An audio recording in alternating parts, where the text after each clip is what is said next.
Loop A, water and electric.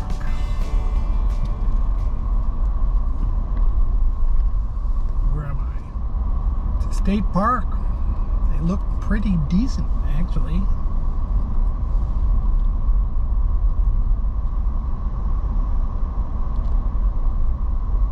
Pretty good separation.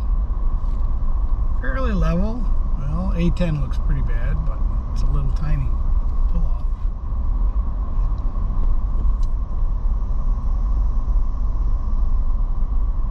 These pull-throughs are awful. Now that was 17, 18, 21. They look pretty bad. 28 looks like it's got no, geez, these look pretty bad.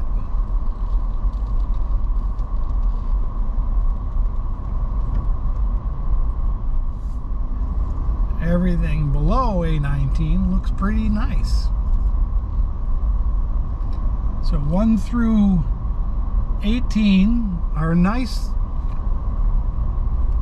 but 19, 20 and above are bad.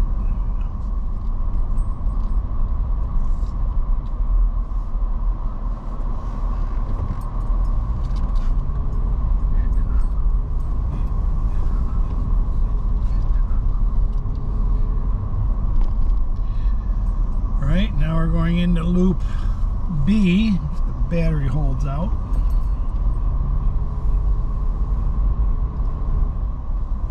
These are pretty sloped.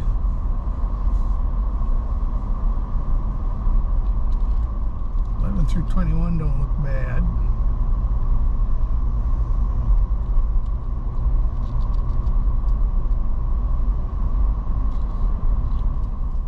The state park is really 4 different parcels of land with the campgrounds in different spots, and some of them are campgrounds, some of them are group sites, some of them are picnic areas. Here's a chart to kind of give you the idea of what's you can find in Falls Lake State Park.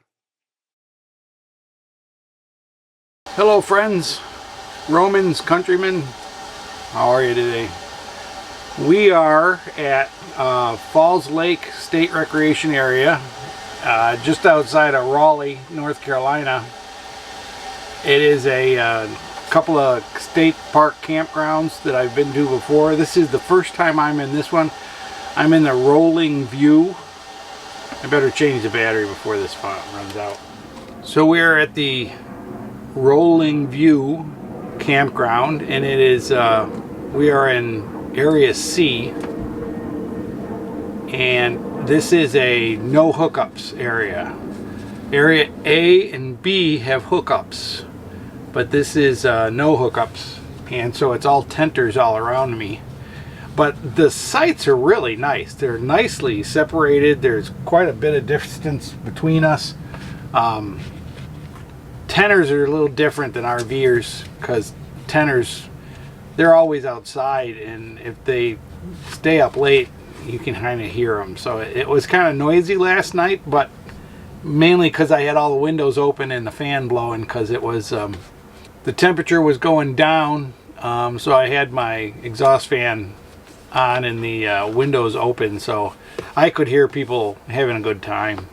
And you know, there's a couple of this is on a big lake, so there's a lot of fishermen and boaters, and at 4 a.m. there was the group right next to me was getting up and having breakfast to go fishing. So it was pretty noisy in the morning too, but really we were up anyways. We get up as soon as the birds get up. The bathroom at this particular one was kind of a disappointment. The handicap shower is a really small handicap shower. It has a fold down bench in the shower, but it practically takes up the entire shower. I don't think you can get a wheelchair or anything in there, and of course the door doesn't shut and lock or close and latch. There's a lower shower and an upper shower, and a valve in the middle that switches between them depending on which one you want. But somebody had broken that valve off, torn it off. I didn't really, it was morning. I didn't really realize it, so I hit the water button, and it's a you know, one of those push button showers that runs for about 20 seconds. So I hit the button and the water came spewing out of that valve straight out like a water hose, and I had to put my hand over the cold water and have it run down my arm and keep it from getting everything I had with me soaking wet. So the handicap shower wasn't functional, and but the water was nice and hot. There was plenty of flow, because it's tenters, everybody's using that bathroom. So it was a pretty active bathroom in the morning at 6 o'clock. I'm still learning about the wolf pup. It's taken me a while, but one thing I'm learning is that when I go on a big trip and use up a lot of supplies, I got to remember to refill them before I go on the next trip, because I didn't remember to refill them when we left. And of course, this is just a quick weekend trip, so I'm out of some basic essentials that I really wish I had, like sugar. We are here because my younger son is coming down here for a job, and his bride-to-be, and they're looking at houses, and they wanted me to help them look at houses, which really is kind of a waste of time, because they've got their mind made up on exactly what they want. And this is Raleigh, North Carolina, the capital of North Carolina, and the housing is incredibly expensive. And of course, we're in the peak of the housing industry time.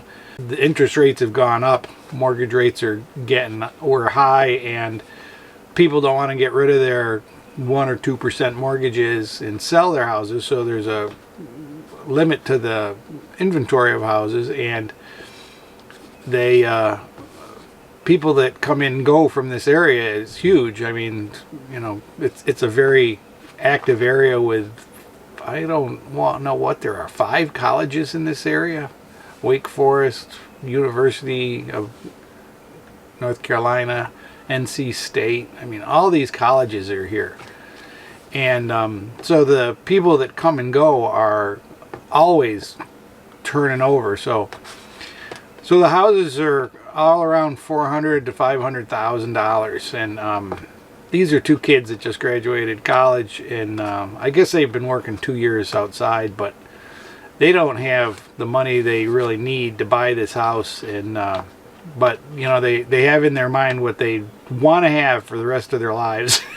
And they don't want to go for a starter house or a small house and save money. They want to go full bore and get the biggest, best house and not have any problems. And it's like, okay, I'll see if I can find any problems in your houses you're looking at. And I don't trust real estate people. I hope there's no real estate people that watch this, but I don't trust real estate people. I think they're salespeople for the sellers, and all they want to do is sell a house at the maximum price. And they say, well, you really need to bid above the list price. And I'm going, wait a minute. The list price is the price the person thinks they could get. And most houses go for below the list price. And you go, oh, not in here. All the prices here are all bid way above the list price. And it's like, so you're trying to screw the kids, because, you know, when you list something for $5, you got to sell it for $5. You don't suddenly change it to $10. So we're having those discussions and arguments, and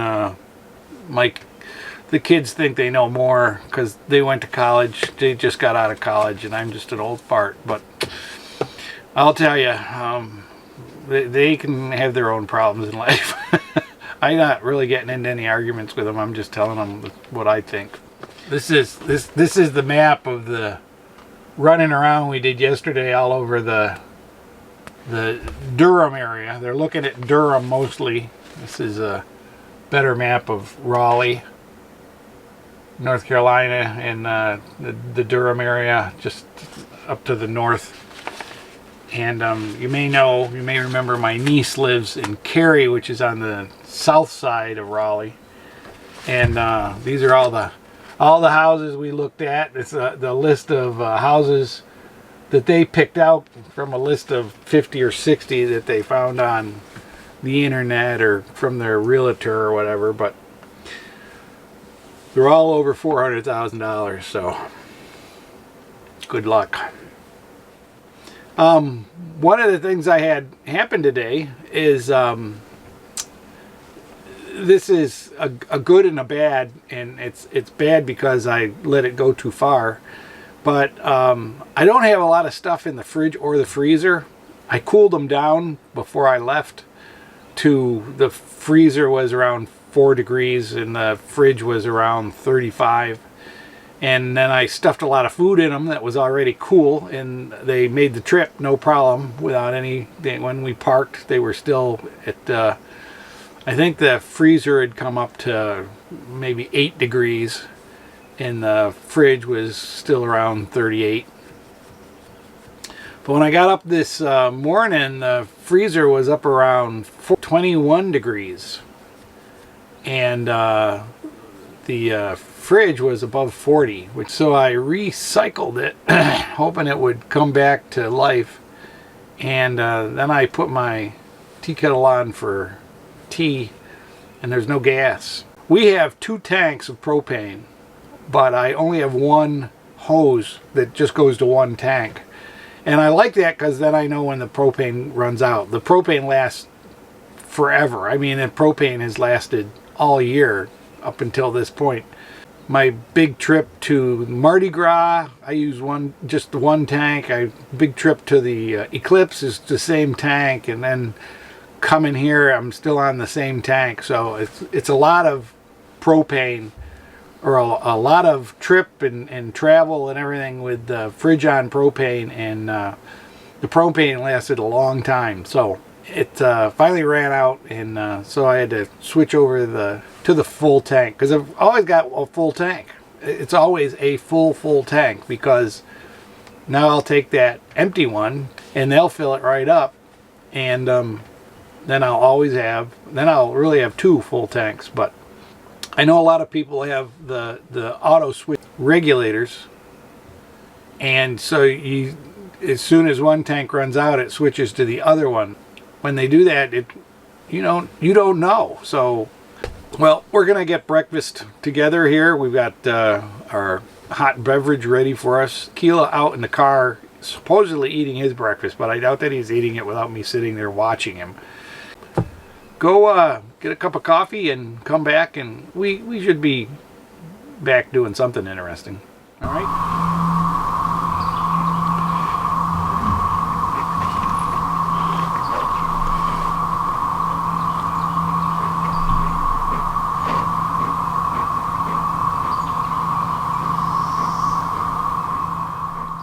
I'm hoping you can hear this. I think it's the mothership coming to get us.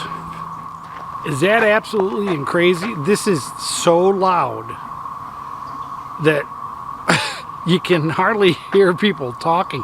It is awful. It is just one loud hum of insects. And it's the one of the periodic cicada emergencies. My understanding is this year, 2024, it's just a lucky thing. I don't know which ones are this week, but the ranger was telling me that it's just started 2 days ago. So, and when I got here yesterday, I thought it was some huge machinery that was digging a well or something. It is so loud, but they're all over the trees. And I haven't found a good tree here where they're all over, but we went and looked at a house, and the whole tree looked like it was fruiting cicadas. I mean, the little crusty shells were all over the leaves, the branches, the trunk was just covered with it. It was awful. The good thing to know is that it only happens every 8 or 13 years, but pretty amazing. And we're just out walking, looking for the greatest noise of the cicadas. I'm assuming the microphone is picking up the cicadas in the background, because there are areas where it's really noisy, and they're different cicada noises than what we're used to, because these are the periodic cicadas. They're not the every year cicadas that go grrr. These are the ones that they just hum. And it's just an incredible noise.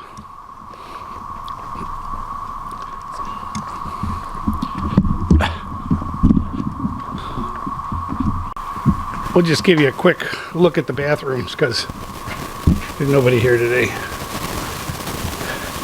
There's two Johns urinal. Showers are like this. They're push button, regular icky shower head. Some of these doors are a little funky. Some of them don't latch. This is the handicap, which, while it has the push button, all the water comes shooting out of there like a fire hose. But I did report it to the ranger at the ranger station, or the volunteer, whoever he is. But these are pretty gross, actually. And they're very, very narrow. If you can see how narrow these are.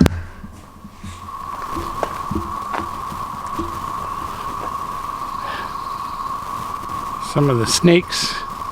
They have some really good educational posters at the bathrooms.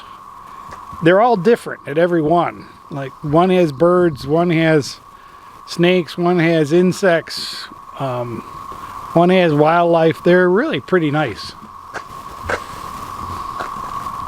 It's pretty interesting to go camping this time of year. You know, the spring really has so many neat stuff. The insects that don't bite that come out are pretty interesting. He expects me to throw this. This is just disgusting. The flowers, of course, are everywhere. And it's not too hot. It's not too cold. It's just perfect weather. I mean, we've got a non-electric site. We're pretty comfortable. We're using our 300 amp hour battery, and that keeps us in great shape for at least a week. 5 days anyways. We're not too impressed with the bathrooms here, and we're not really impressed at all with the water. The water looks absolutely muddy. I mean, you know, I've camped places where it's got that tea color, that brownish tea color, but this water just looks muddy. It's brown, but it's a light muddy brown. So I don't drink the water. Akila barely drinks the water. He doesn't even like the water in the lake, which, you know, is pretty much full of motorboat oil and exhaust, I'm sure. But you know, when you get a campground so close to a capital, we did, you know, Washington D.C. What, 2 years ago, and it was a nice forest campground, and but it was in the middle of the capital district, so it was interesting. So this is pretty good. And there's 3 loops, A, B, and C, and A and B have electricity and water, and C does not. So C's the cheaper one. I think it's is it $6 cheaper? I think it was $23 a night, regular price. And being a North Carolina senior citizen, I get $6 off. There is, of course, $6 registration fee through Reserve America. So, you know, it all begins to add up. But my weekend here, coming in Friday, leaving Sunday, is $40. So not too bad. And like I said, I've got the trailer. It's a little more comfortable than all the people in tents. Although tenting's not too bad this time of year around here. The middle of the day, they really turn right off around 4 or 5 o'clock.